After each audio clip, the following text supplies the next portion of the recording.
Ayun, good morning mga master. Welcome to my vlog, it's Dilibangan TV. Medyo tinanghali kami mga master. 7:30 na ata ng umaga to. Kasama pa rin natin si paring Orly fishing. So ang spot, location namin ngayon dito sa San Salvador Island or Pulo kung tawagin dito sa amin. So dahil tanghali na, tara mga master, fishing na tayo. Shout out kay kay Master Turagsoy, kay Pinoy RC Maker. Shout out sa'yo kabayan. Tsaka si LJS Mangingisda TV. Tsaka kay sa aking kumpare na si Boss Richard Studio. Hindi na naman nakasama mga master. May work daw sila ngayon.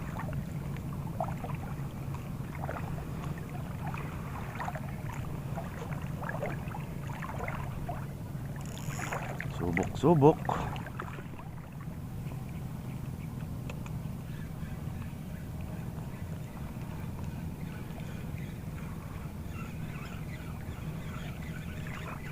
Masyadong mabigat yung gamit kong lure ngayon. Ang babaw pala.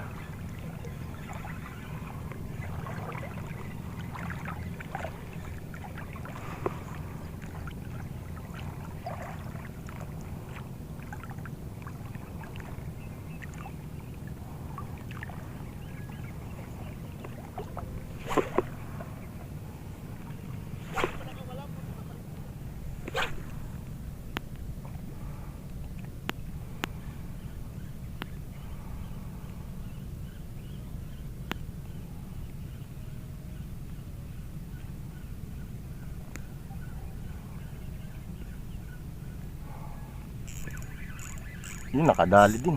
Ayun.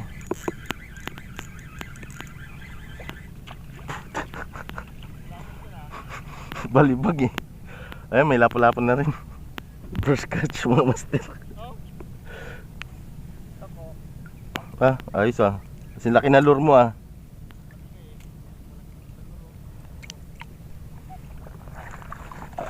Nakadali na rin tayo ng isa. Kahit paano, hindi na tayo zero mga master.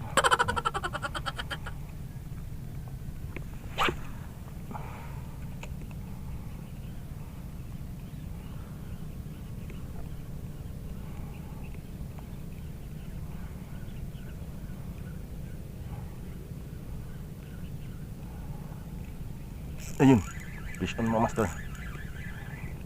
Ay, ang lilit na grouper. Ayun ito, papakawalan natin to mga master. Masyadong maliit.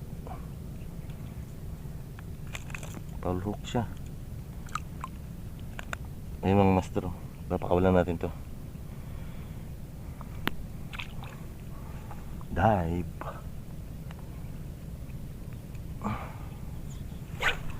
Huwag mo akong imarites ha.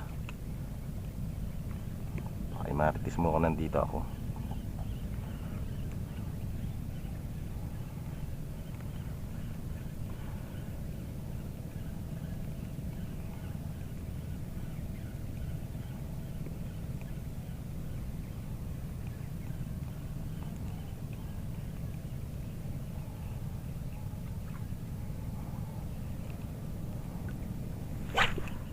So ayan mga master, hindi tayo nag-on ng cam kanina kasi nga madalang strike.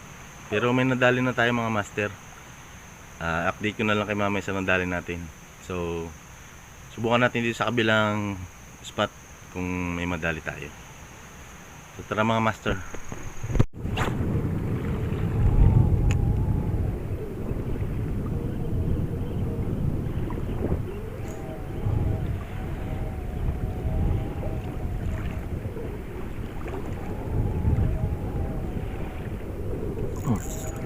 Ito mga master. Ako sinabit ko niya. Naku, nakawala. Saan siya? Laking tuko, master oh. Laking tuko oh, grabe. GT talaga. Giant na giant. Pwedeng pwede to mga master. Laki. Paano may nadali tayo dito? Giant na giant talaga. Giant na tuko. Parang strike dito. Subukan natin. Yun lang ang huli natin mga master. May maliliit na isda, isang barakud na malaki, tsaka isang checkered. Yan. Yun lang huli natin mga master. Tapos isang giant tiki. Ang laki niya no, tiki. So yan ang update mga master. Ayun mga master, hintayin na lang tayo ng bangka.